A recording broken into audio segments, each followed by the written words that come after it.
Good afternoon fifth class. आज हम MS में लेसन नंबर 10 रीड करेंगे।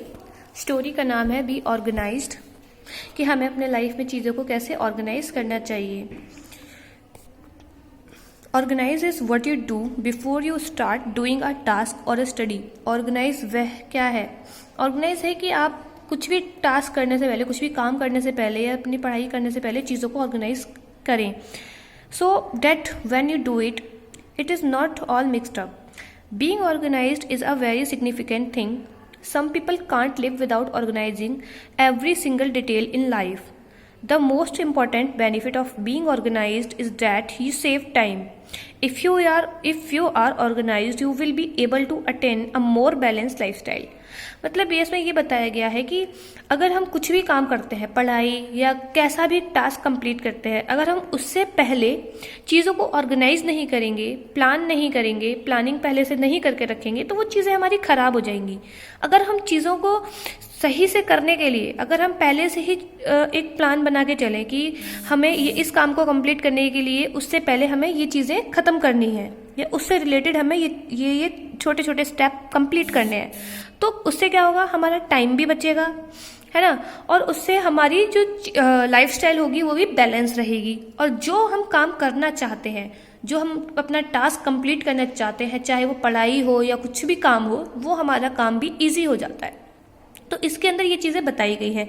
So let's start the story. Once upon a time, there was a rich man. He became rich with a lot of hard work that he did in his life. कुछ time पहले एक अमीर आदमी था। He became rich with a lot of hard work. वह अमीर बना था अपने हार्ड वर्क से। That he did in his life, जो उसने अपनी लाइफ में किया था। He was very systematic and always believed in doing his work sincerely and meticulously.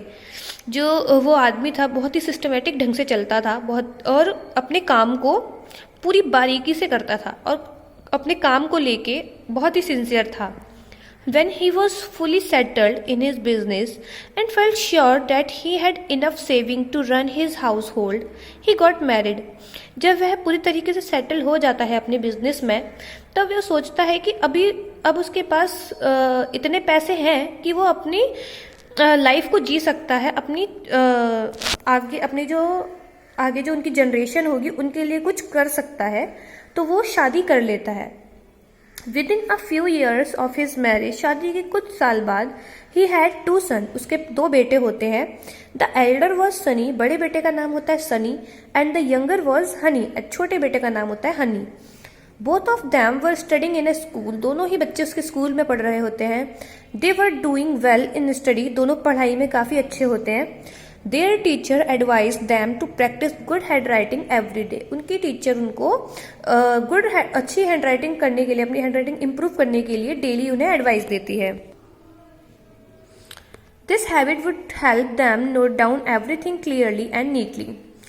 ये जो इनकी हैबिट थी, उनको सब चीज़ें करने में, सब चीज़ों को क्लियरली और This habit would help them note down everything clearly and neatly. जो उनकी वो हैबिट थी, वह चीज़ों को सही से करने में मदद करेगी। The advice was given to both of them, but it was not taken seriously by Sunny. यह एडवाइस हालांकि दोनों भाइयों के लिए थी, हनी के लिए भी थी और सनी के लिए भी थी, लेकिन बड़ा जो भाई था Sunny, but it was not taken seriously by Sunny, sorry, जो छोटा भाई था सनी, वो उस चीज़ों को ज़्यादा सीरियसली नहीं लेता था। Sunny was very hasty in writing, so his hand writing was not clear. जो सनी था वो लिखने में बहुत जल्दबाजी करता था। हैस्टी का मतलब है जल्दबाजी करना, तो उसकी हैंड राइटिंग अच्छी नहीं आती थी। He never bother to improve his handwriting, और वह अपनी राइटिंग को इम्प्रूव करने के लिए कोई परेशानी भी नहीं उठाता था। On the other hand, Honey would write very patiently, his hand writing was very neat and clean. लेकिन दूसरी ही तरफ जो हनी था, वो काफ़ी पेशेंटली होकर अपना काम करता था और लिखता था। उसकी जो राइटिंग थी काफ़ी नीट और क्लीन थी। Both the brothers were entirely different from each other, दोनों भाई पूरी तरीके से एक दूसरे से अलग थे।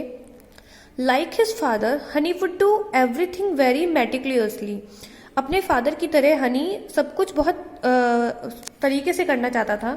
सो he would love by everyone, जिससे कि उसको सभी लोग उसे प्यार करते थे। As they grew older and finish their study, जैसे ही वो दोनों बड़े हुए और अपनी पढ़ाई फिनिश करी, they wanted to stand on their own feet, और वे दोनों अपने पैरों पे खड़े होना चाहते थे। So they began their own business, और वे अपना खुद का बिजनेस स्टार्ट करना चाहते थे। Their father very lovingly taught them the art of running a business. He told them the method of being successful. उनके फादर ने उनको अच्छे तरीके से सिखाया कि किस तरीके से बिजनेस को बिल्ड किया जाता है, और सक्सेसफुल होने का कि लाइफ में कैसे सक्सेसफुल हो उसका मेथड बताया। He said that it was very important to be regular in writing the credit debit account. यहाँ पे हम आज अपनी स्टोरी स्टॉप करते हैं। आगे की स्टोरी हम कल कंटिन्यू करेंगे, नेक्स्ट क्लास में कंटिन्यू करेंगे। यहाँ तक आप अपनी बुक में रीड कीजिए, जो आपको नहीं समझ में आता है आप मुझसे पूछ सकते हैं।